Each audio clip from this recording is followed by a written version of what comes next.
Alright, hit the button. Long video perhaps, regarding 4 people, 3 videos really.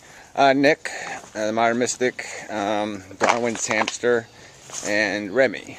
Yeah, Remy. Long time no speak kind of thing.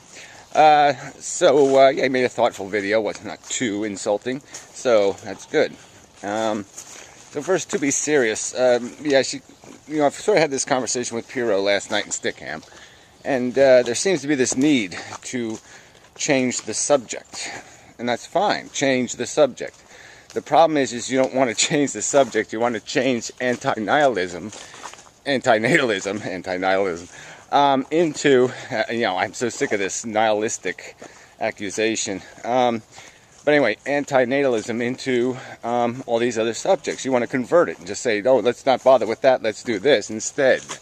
And it's not really an instead thing. No one who is a pro-anti-natalist, the whole objective is to reduce suffering. So anything on that road of reducing suffering, we're going to say, yay! So if you can get human beings to cooperate, or care for each other, have a unitarian kind of view of life, and just figure out that, oh, that person needs, I will help them, blah, blah, blah. Great, fantastic. I'm all for it. I don't think you can do that with anything short of a remanufacture of the human beast, and certainly a completely different social infrastructure that basically raises kids to be that way. So that means you're going to have to change all the television and change all the other instruments of programming in society. So fine. Now I further argue that all of this niceness human stuff requires big brain kind of stuff. You have to have a brain to do the niceness thing. We can sort of see that. It's because the brain has to be really, really dumb not to be a schemer. So if you're retarded enough, you'll be nice because you're not smart enough to be a schemer. You're too innocent. But you lose that innocence pretty quickly. And there's that whole middle place where, yeah, you're just going to be completely occupied with the scheming thing for your individual welfare. And then if you get this little high intelligence thing, you're going to realize, ooh, I can't win a game where there's a loser. If there's one winner and 10 losers, that's a failure. That means 10 people don't feel good and only one person feels good. So that's a stupid equation. Let's come up with some other equation. And I've done metaphors for this, like if you could, thought experiments, you might say, where, it would become quite obvious how inefficient and stupid it is if there was just a slightly different reward payoff. And, if you had a sports team and your best player had to be sacrificed every time you had a victory, you could see that eventually you can't win, because you're going to have to keep sacrificing. You're sacrificing too much. But anyway, I don't want to get into all that. So anyway, like I said, go ahead, talk about whatever you want to talk about, and I'll likely find most of it quite ignorable.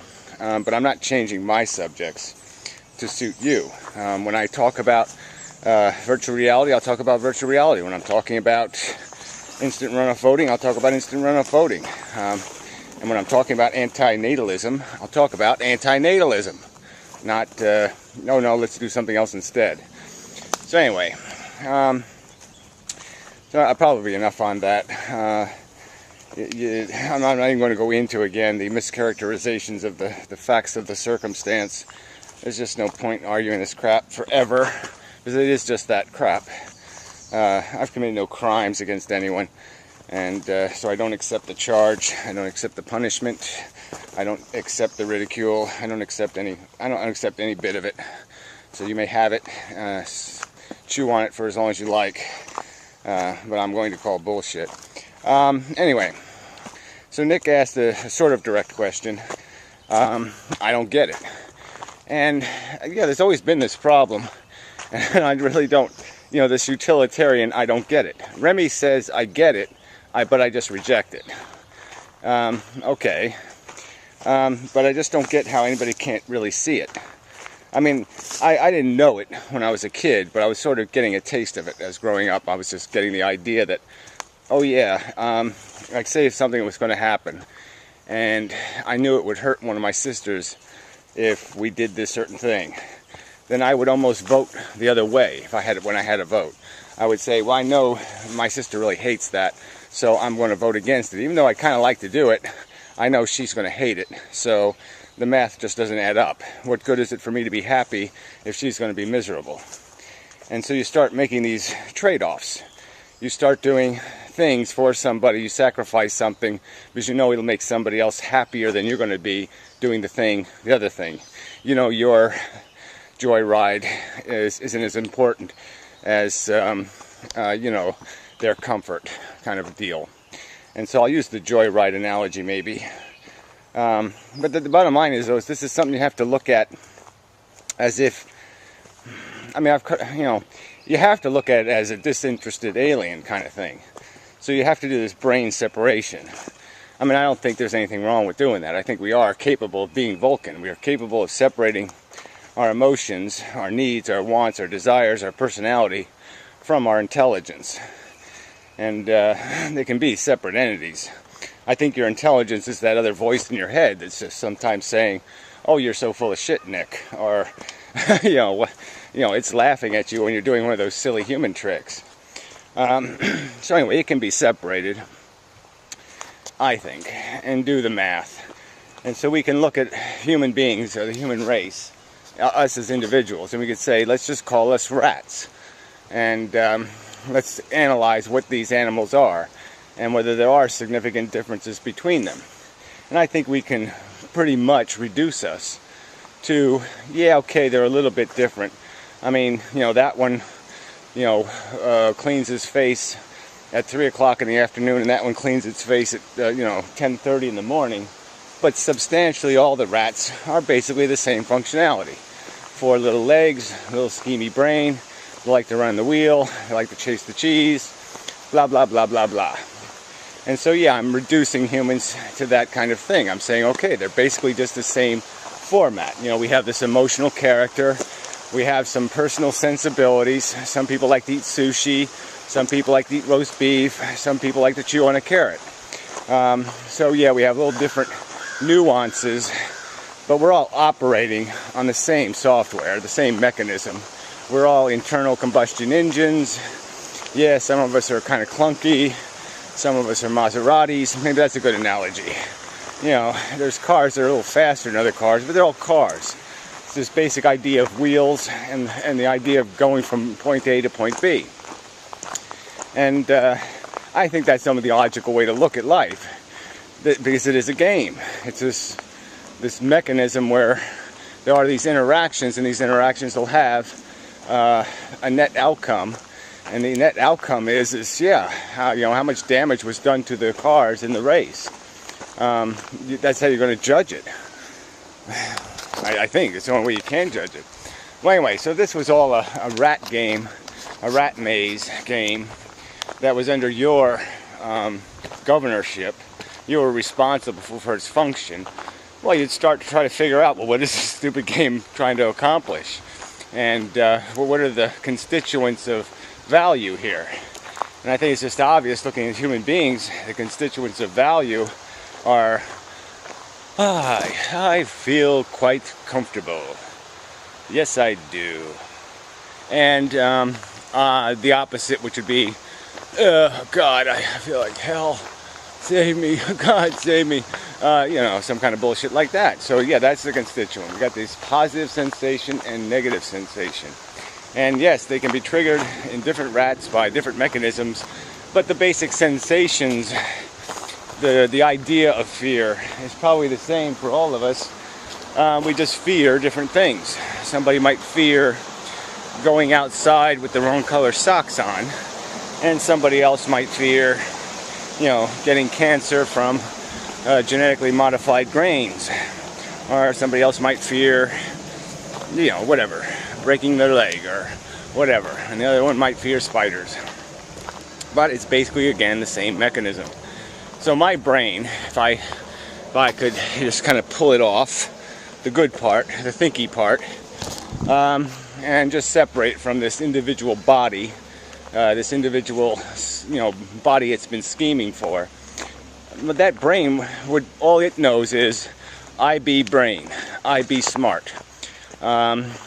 What do I do in universe? I do good. What is good? Good is stopping bad. You know, it's the logic, it's going to do the logic. And it's going to know that it doesn't matter which one of the rats is doing the batting. It's just going to be a simple equation that, no, you stop bad. You don't stop bad for Gary Rat. You stop bad for any rat, because the bad is bad. It doesn't matter who is doing the batting. So I've used this analogy a ton of times, but I don't know, it seems to work for me. Yeah, which isn't saying much, I guess.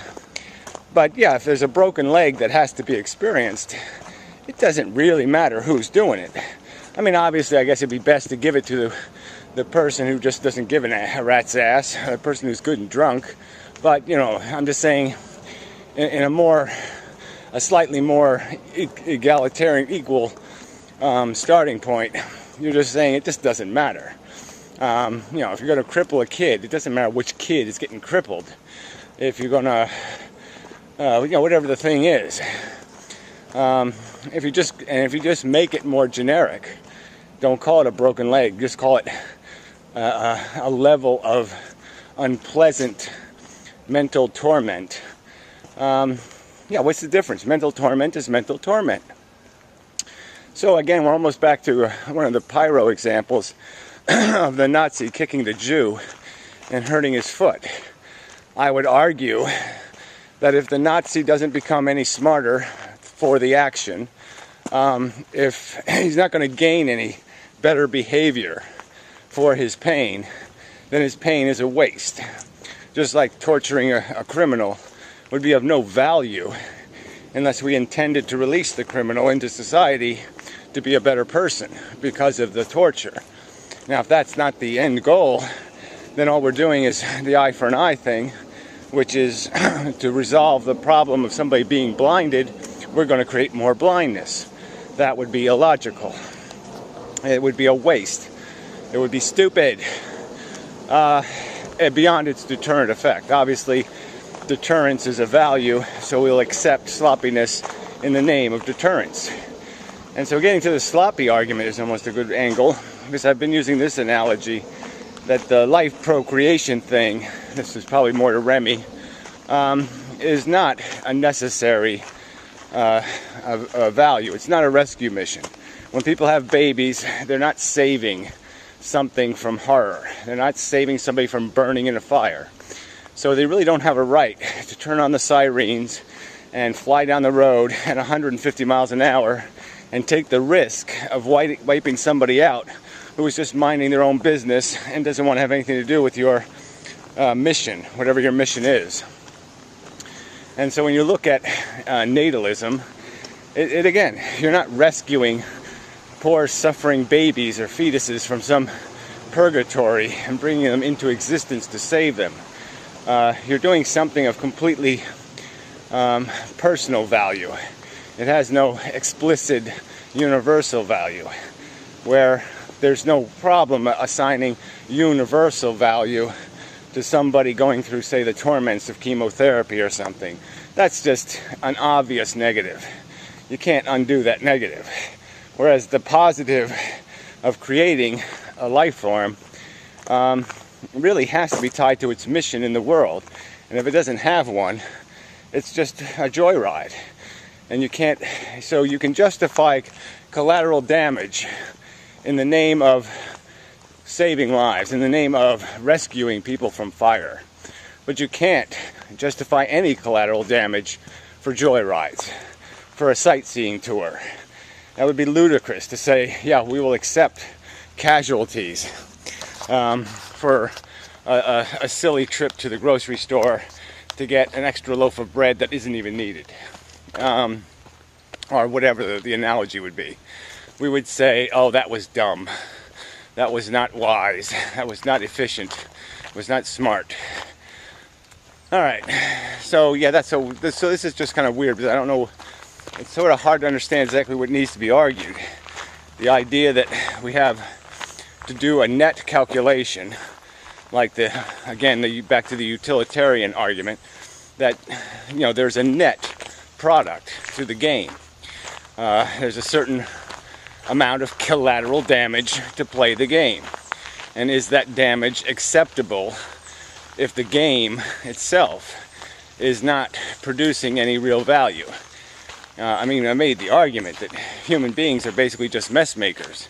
They make a mess and then reward themselves, pat themselves on the back for cleaning up half of the mess they made. So they're almost like some psychotic who, robs banks and then pretends to apprehend himself and recover the money or something. A fireman who starts fires so he can show up and save the day and be a hero. Human beings, that's what a life basically is.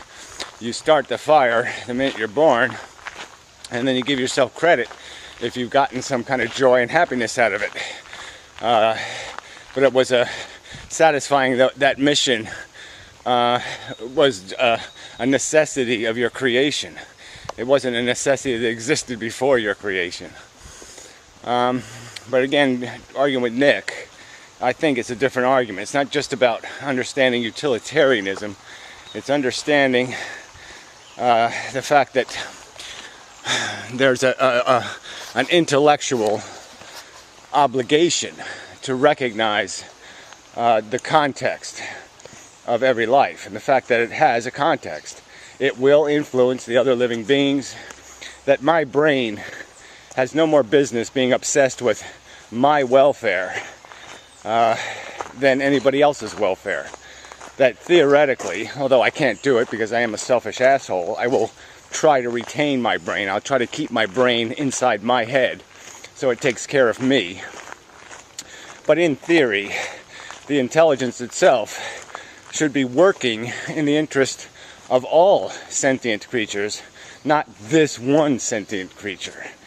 That's illogical for a brain to think it can manage a system or figure out what the right thing to do is if it's completely preoccupied with the welfare of a single piece. So in a game of chess, if you put the mind of the chess player inside one piece and said this piece will survive, you're going to lose the game. That's just it. You're just going to lose the game because you're going to be thinking through that self-interest rather than the net interest. To maximize. How you doing? The objective has got to be maximize the efficiency of the game, the play of the game. Have as few losses and most victories as is possible to achieve within some balanced equation. Darwin's hamster video was, sorry Joe, I really didn't get to yours, but I think his argument's more about the imposition element, the fact that you can't assign the negative to one group, one class of individual, we'll call them losers, and assign the benefits to this class called winners, unless the losers signed a contract saying, yes, I would like to be entered in a lottery where I lose, or I have the option of losing. To me, it's basically theft. They are playing with your money. They'll born you into the world and say, sorry, you lost. You have spina bifida. What the hell is that shit? I didn't even know I entered. Where did I sign a contract for that? I don't think I did. And that's the problem, is that we can't acquire consent to be run over by the fire truck. So even if you were on a rescue mission, I think I'd still have a right to say, I really don't want fire trucks if they're going to run me over. All right, you can have them, but I don't want any part of your game because I don't want that risk. You want to sign a contract saying you want to play the rickety roller coaster game? Go ahead and play, as long as you're playing with psychologies of your ilk. But as soon as you allow for my ilk to be thrown into the game, then you've committed a trespass. Now you're an imposer, and that's not acceptable. Oh, sorry, long video. Well, a lot of work. I had to use my brain and such. So, till the next time, and whatnot, and so forth. Oh, the robot's still working. Okay.